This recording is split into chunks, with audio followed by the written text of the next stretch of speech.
So I'm falling short at the moment, but I do talk to Allah in my own way. I fast when I can, and I've changed my diet, and it's the prayers and the... Yeah, it will take time. It will take time to, But like, what is the first impression you have towards Islam, and why did you think that Trinity doesn't make sense? Because God does not need to be in a physical form to understand man. Yeah. He's our creator. He knows everything before, after, present. He doesn't need to become a form of a human to understand us, and he doesn't need to send someone to die on a cross to forgive us. Okay, excellent. And then when you start realizing that your belief is something going aligned with the Muslims' belief? It was a long time ago, actually, maybe 7 or 8 years ago. I had a childminder who's a Muslim lady. Okay. So when she had the children, I said that she could practice Islam with them because it was her home and I wanted to respect her. And I started learning more, and she sort of made me realise that all this stuff that the media say about Islam, it's just scaremongering. You know, when they say that women are treated bad and men do certain things. So then I started to research more. Then I thought the only way I can deal with this problem is to look into my own community, the problems in my own community. So I'm looking at the Western men, the rape statistics, the child abuse statistics, the domestic abuse. Yeah. And it's just a little bit of bringing everything together, that made me think, there's more, isn't there? There has to be more. Yeah, like, did you look at, like, when you look at the suffering of Palestinians? Yeah. So, does it knock to your door that, okay, that's the time, maybe I need to look more into Islam? That's when it clicked. Okay. Yeah, that's when it clicks. When I see people that are watching their families being blown to bits and they're still praising Allah, that's, to me, that's real faith. That's the only thing I can say. It has to be real. Yeah, how come, like, if it's not real, that how come their families burned, their little kids being just killed, and still they're... Some people say that's God's fault, don't they? Some people say it's God. But if you look at the Palestinians themselves, that we are claiming, okay, we are having an argument that, okay, why God is allowing the suffering, but the people who are suffered, they are saying we praise to God. Exactly. Yeah. That's it. Whenever something's good, we say thank God. Yeah. When something's bad, we blame God.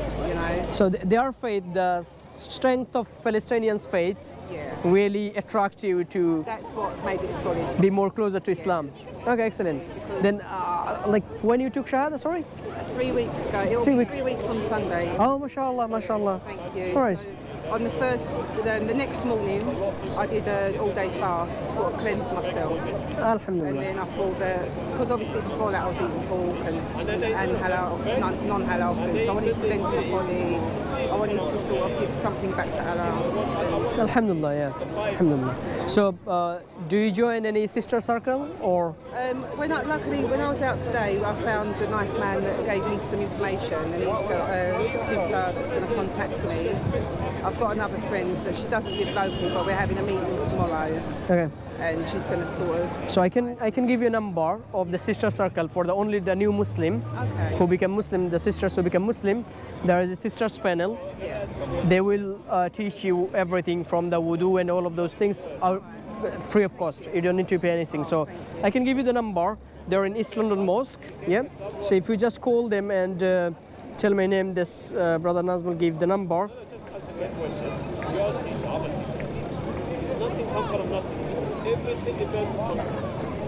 Today I've got the Quran on my phone, but today they gave me one, so I'm going to be able to start using that.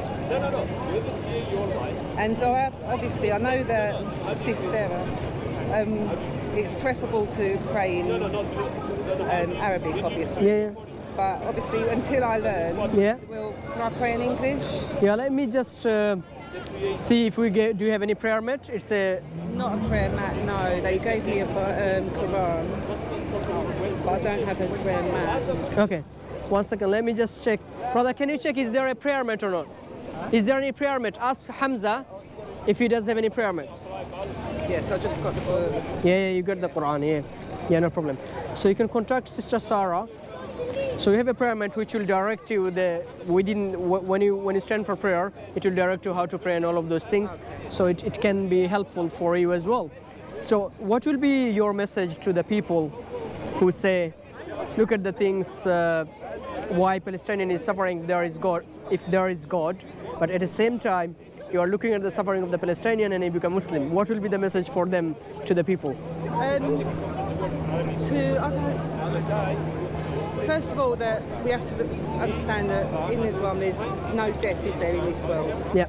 And if they, in their situation, if they can go through what they're going through now, the worst thing in the world, if they can still believe, then I think that should Who are we to? Yeah, who are we to despise? We complain because we missed the bus or we haven't got a lot of money. You know, we complain about stupid things. And if they can have their faith and go through that, it has to be true, doesn't it? It has to be real. Excellent. And as far as I'm aware, correct me if I'm wrong, this was actually written in the Quran. What's happening in Palestine now apparently was.